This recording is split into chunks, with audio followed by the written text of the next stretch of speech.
Okay, so today we're going to discuss the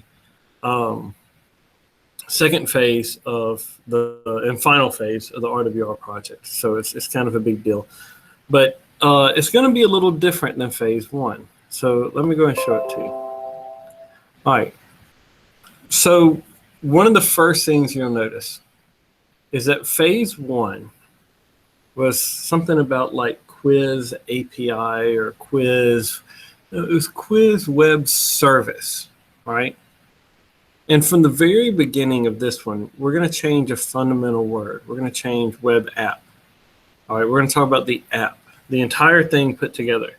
Now, it is not due until May 7th, 2021, which is the last day of classes, the Friday, the last day of classes.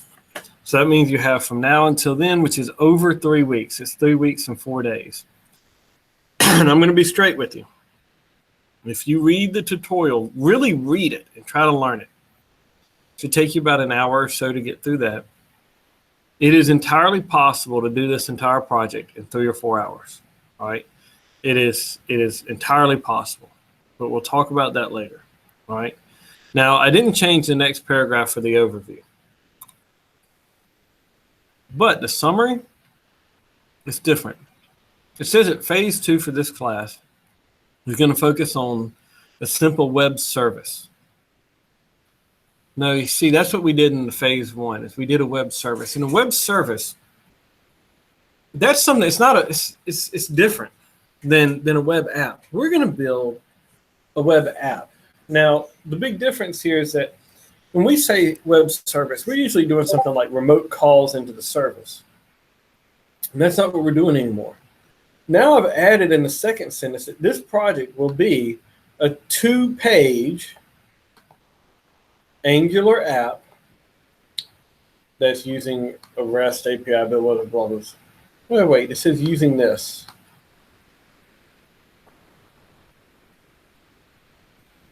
So that's phase 1, right?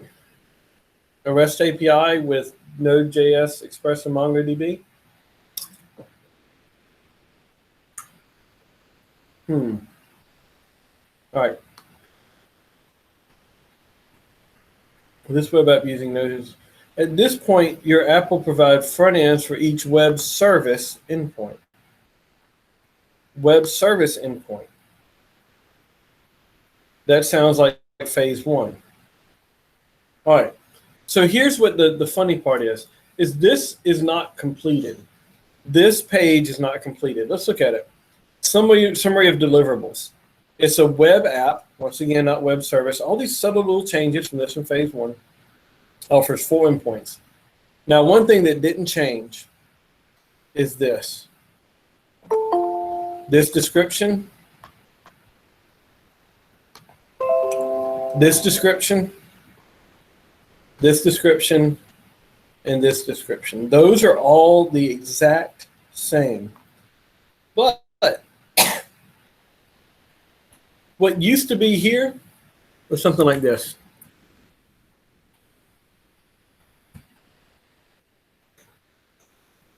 I took those out and I put in question marks. We used to have gets here. Back here we had like puts or push or post, right? That's the request type. I'm not so sure about this. Now, the rubric's super straightforward. The rubric is easy. There's 4 endpoints. Either you do them or you don't. 25% for each one. Now, under the notes, it has one interesting point. The first, or the most important is absolutely that this was developed by Jeremiah Weaver at CGB Enterprises. But look at this point, the last sentence says of this sheet, the last 2.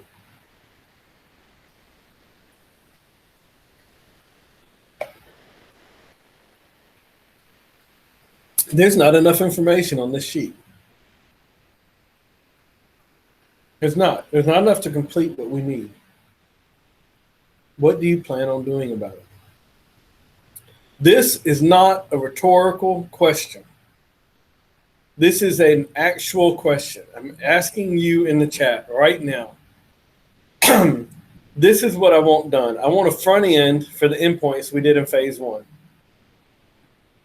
There's not enough information on this sheet for you to do that. What do you plan on doing about it? What can you do about it?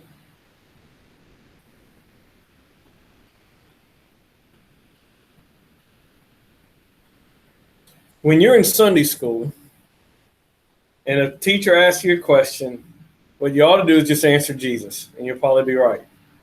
When you're in chemistry or in biology class and they ask you a question and you don't know, just say the mitochondria. You might be right. In computer science, when somebody asks you a question, in general, the answer could be Google it, right? So Greg probably got that right. It is a standard. And I've got this saying, and it's my saying all the time. Actually, I don't know. Y'all probably seen this. I think it's my Moodle pick. Y'all seen this, right? This is my mantra. It is the reason why I love my field, okay? So much time spent understanding what I'm even being asked. I like, sometimes people say like good test takers. Oh, I'm great at taking tests. I don't study for tests. I spend time reading instructions and reading the questions. And I took a certification exam that I didn't study for. Like, I didn't take the class or anything. I used, game theory to game theory out the questions. Aced it. Got like a 96 on it. Missed one question. Because I really looked at the way the questions were being asked. It's amazing what you can do from pulling that. So, Greg said Google. The answer really is here. We want to understand, and that means that we need to ask questions. Somebody asked me a questions. Like, absolutely, Scott, ask me questions now. Treat me like the client. What questions do you have?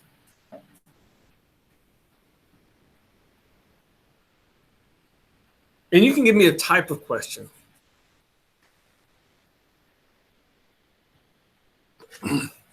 Good.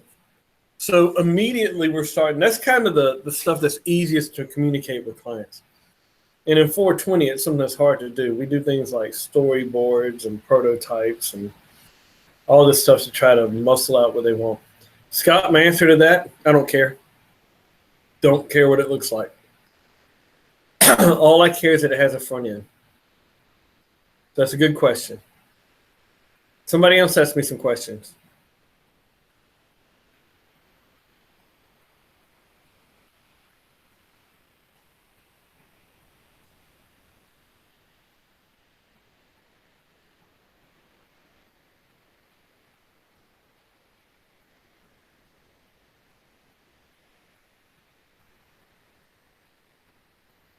Good. All right. So Scott's going to a very technical way. All right. Going very technical and saying, well, what specific information? And that's very HCI focused. All right. Which is good. Very good. And for me, it'll be back from phase one. Like, we're going to have exactly the same information that phase one had. And we're going to try our best not to add. We're going to try to do the bare minimum to create a front end for what phase one had. So that'll be your question to that answer, your answer to that question. Good question. Alex says, what functions is the front end? All right, so this is important. All right, let's look at functions. I'm gonna restate Alex's question. That's another question. What's with these question marks? I'm supposed to deliver this stuff. I'm supposed to deliver that stuff. What goes in these question marks? Well, this is one of the fundamental things about phase two. We're doing front end stuff. Phase one was back end stuff. And the reason why we're doing minimalist is I want to challenge you to have the awareness of how front end and back end connect in an architecture that isn't MVC driven. All right. That's what the idea here is. Now, let's think about a front end. First off, what's the difference between a web page and a web app? I'm not rhetorical. I'm asking you, what's the difference between a web page and a web app?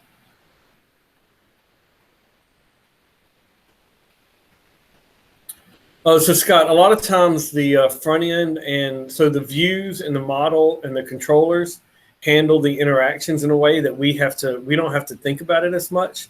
The separation of concern drives that connection and that flow of information.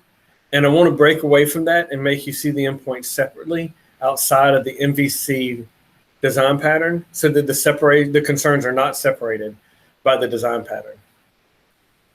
When MVC drives interactions, it drives the connection point, the request through the controller to the model, which does all the thinking and which generates a review. So even the request itself is a little bit obfuscated from the person that's developing it. This time we have to make those connections on our own. And so that's what I'm hoping to make to have you to witness or experience is that. So what's the difference between a website and a web app?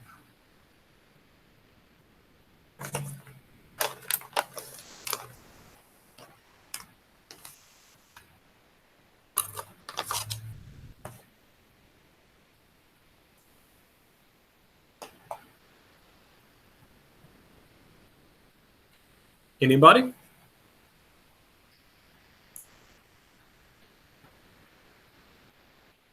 You're looking at Google Meet.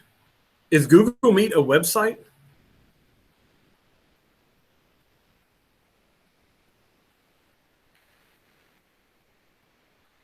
What about Google Docs? Google Sheets?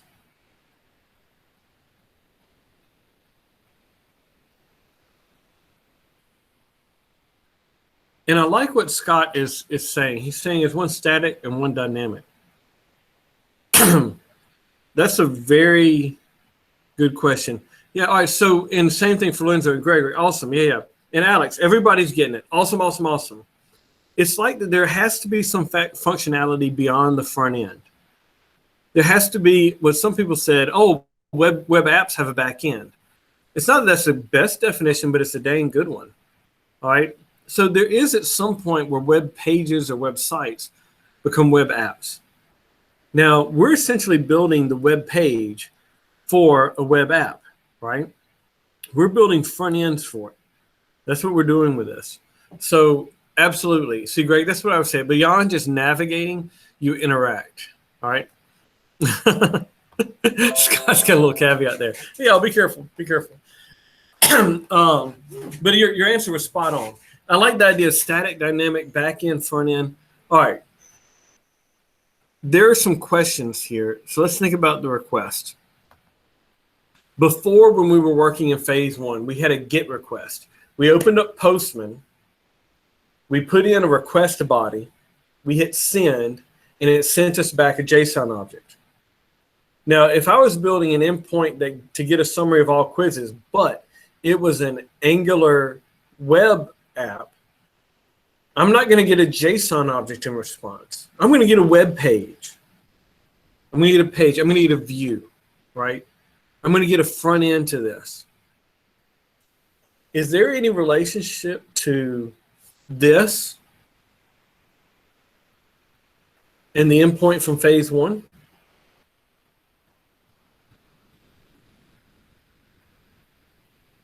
Is there any relationship?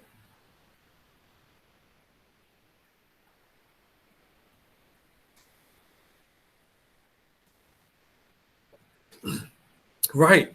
The data is the same. And in fact, you should not scrap. Absolutely, Alex. They're the same endpoint in a way. One results in the data in a JSON object, and the other one's a front end. Does that mean that you're going to take phase one and just scrap it? No. Phase one should be called by your phase two endpoint.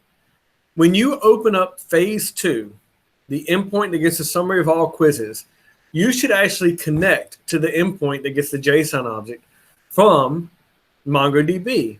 That's not like phase one is almost like we had that presentation layer, domain layer, and data layer. It's almost like phase one is essentially our data layer, all right?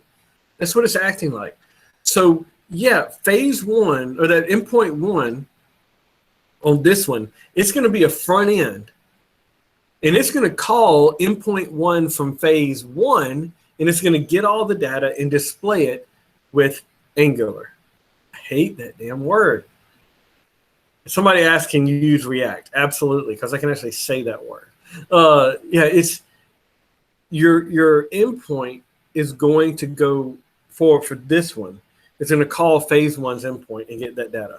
Now, can this be the exact same thing as phase 1?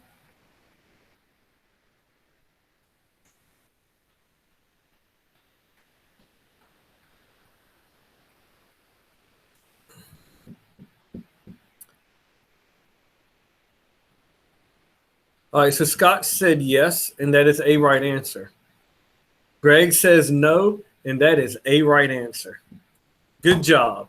We got both right answers covered. All right, so no, Alex, you're the only one that was wrong, man.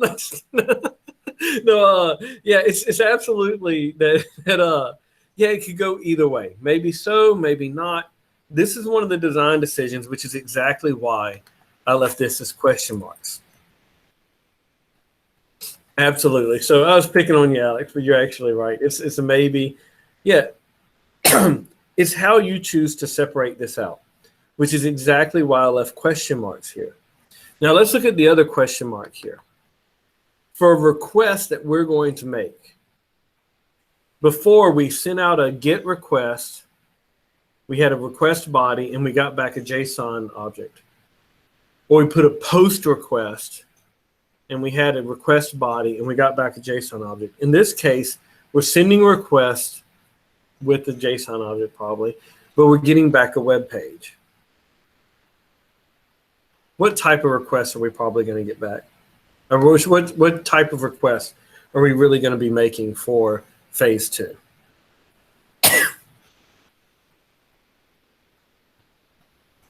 They're all going to be GETs. Every single one of them. That's pretty standard practice, because what we're doing is we're doing a web page. We're getting a web page. We're getting a view. All right, so all of these are going to be GETs. Now, this GET request, when you go to an endpoint that creates a new quiz, this is kind of what, or let's do this last one, an endpoint to submit a single quiz result. Okay, let me be clear what this is going to do.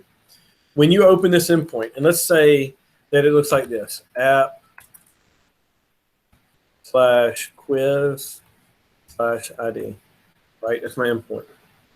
If I open up my URL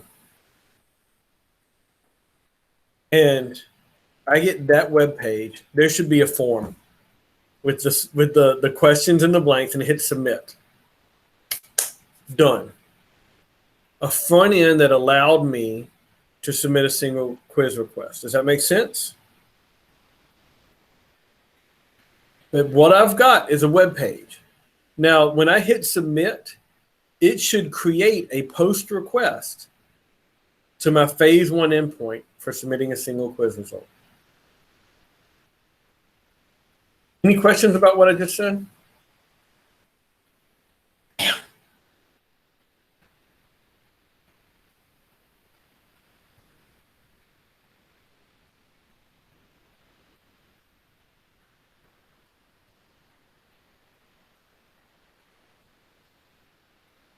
All right, so I'm going to be blunt with you.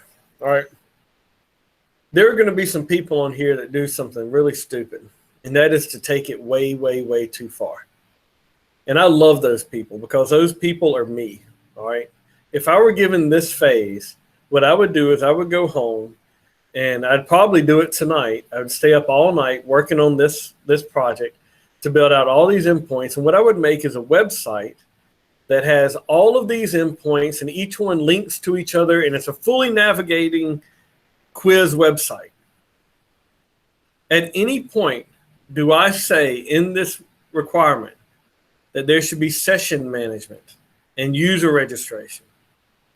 No, I don't. And I have to say this because I know some of you awesome students, you amazing students, are going to do this. You're going to try to take it too far. But each endpoint does only exactly what it says. And that is part of what I'm pushing you to do. Only that. The first endpoint gets a summary of all the quizzes. Now, you can do that as pretty as you want to make it. but it doesn't say, give me a hyperlink that goes to the web page for all of these other ones. It doesn't say that. You don't need to use links. You don't need to. Do not need to. Okay? So keep it very minimal. One of the things that you're very much in danger of with this project is letting it become just like this huge thing.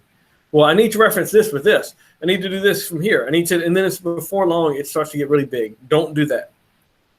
4 Angular endpoints. That's it. Okay? Now, whether or not they have the same route as phase 1, I don't care. Don't care. Really don't care. Whether or not you put all of the routes in the same index.js file, I don't care. You do it the way that you want to do it. All right? Totally up to you. Totally your call. But I need you to be very, very careful to not let this go too far. Don't let the scope get out of your reach. Any other questions?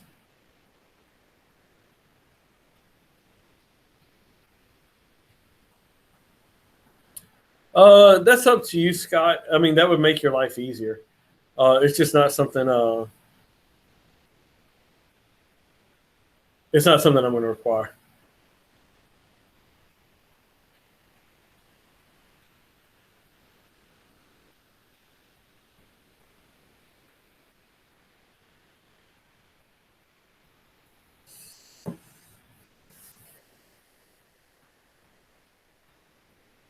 We're going to have time to do this. Like, I'm going to give a couple of classes where we kind of meet up and we go through problems that we're having, and it's going to be face-to-face. We're going to do what we can.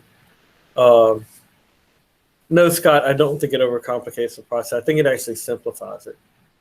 So I think that would be okay. It adds structure, and structure always makes things better.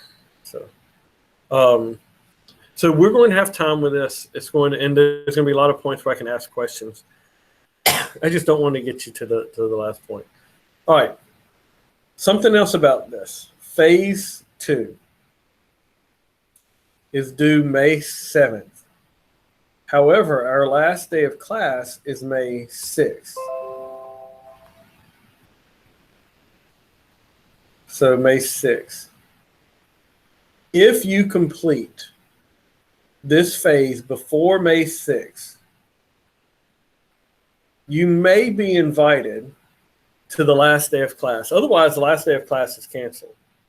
On the last day of class, I am catering lunch for people that finish early and do well on it, that impress me a little, okay? Now, it's purely my discretion. You know, it's purely my discretion. But if I know that you did your own work and you did it early, I'm going to go get some barbecue from across the street, and we're going to have some brisket and some Texas toast and stuff like that, okay? So purely my discretion about who's invited to the last day of class. But if you get it done early, it'll be there. It'll also be halal and kosher. So I will make sure to have both, unless there's the one thing I won't have is much for vegetarians. It'll be kind of slim on the vegetarian. I mean, it's a barbecue place. But if you are a vegetarian and it's a big deal, I'll try to get something for you. Maybe a salad or something. I'll try. But hey, vegan, I don't think they do anything vegan there. So I'm sorry. I don't even know vegan things that I could bring. But anyway, that's going to be the last day of class. Is we're going to go get that. And once again, invitation only. So work hard on it and work early. If somebody were to finish this in this weekend and send it to me, then you're pretty much guaranteed that you're going to get a spot at the barbecue.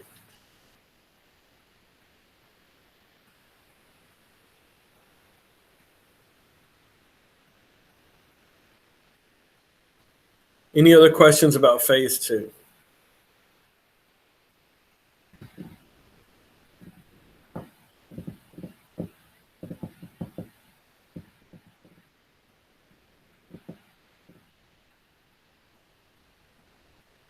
All right, so you got an email about certifications to be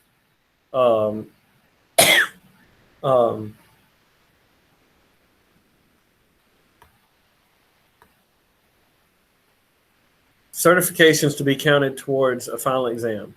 I strongly recommend that you do this. Strongly recommend that you do this. Now, there's two different ways that's going to come in. Let me open them in. Every single person in this class is going to get an email from AWS Academy. Now, you might need to check your spam folder, and it usually takes about 24 hours. Your contact point is Dakota Bankston from Southeastern, all this stuff. So it may show us coming from Dakota Bankston. It may show us coming from AWS Academy. It may show up in your spam folder. But you're going to go ahead and enroll in that account, all right? Now, if you want to do the Amazon Cloud Foundations. And actually, I said it on there. The course is called Cloud Foundations. The certification is the Cloud Practitioner exam. In order for you to get full credit for the certification and 100 on your exam, you have to complete the course, and you have to show that you've registered for the exam. More on that later. Now, the UiPath stuff, let me show you this real quick.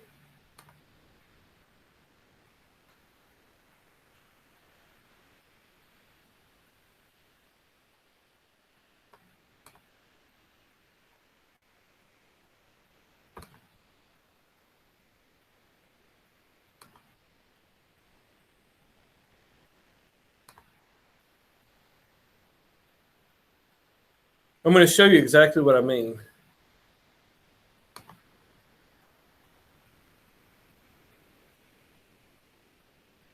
I'm going to talk about that in just a second, Greg.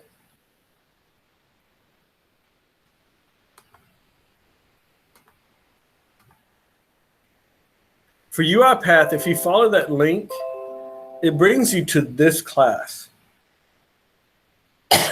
In this class, now, if you add this up, it's like 40 hours. I'm telling you right now, it's maybe 6 hours total to go through this stuff because it's not video. So if you did Excel and data tables, you kind of go through this.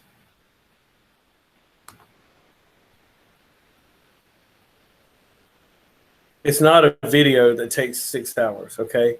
It's all of these stuff, like practice sheets. It takes about 6 hours total to do this entire one. Now, if you go back to the course, it shows which sections are completed and in process. This one shows it's completed. This one shows it's in process. You have to have a reasonable amount of progress, and really, you should have as many of these completed as possible. And just send me screenshots of you finishing the course. Now, I had a question in chat. If we're in 482, can we choose which class to use that certification for since we can't double dip? Absolutely. So Dr. Koutsigaris and I are pretty close. So he knows that I'm doing this as well, and I know that he's doing it.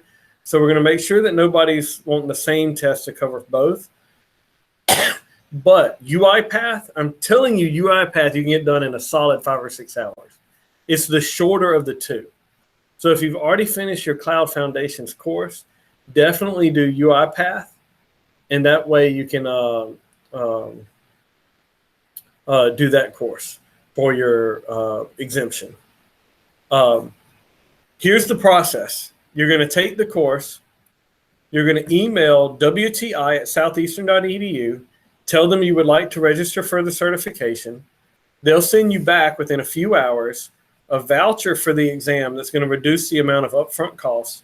So both exams are about $50.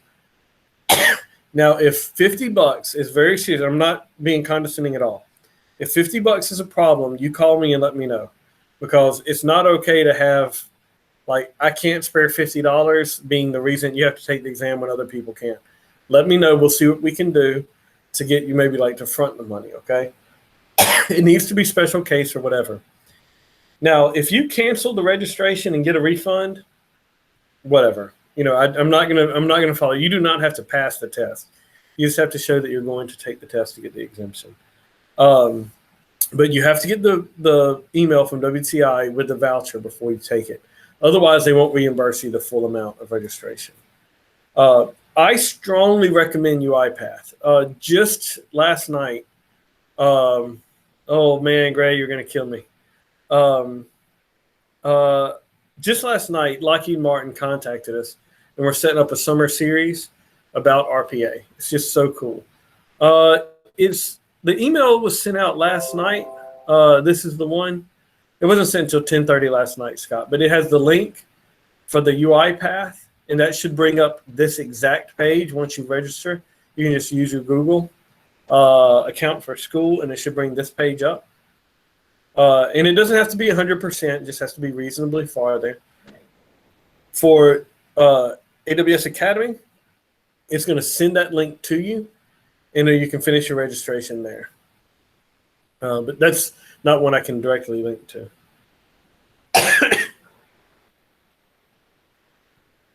I can go ahead and post it here as well, so just so that everybody can have it and start signing up immediately.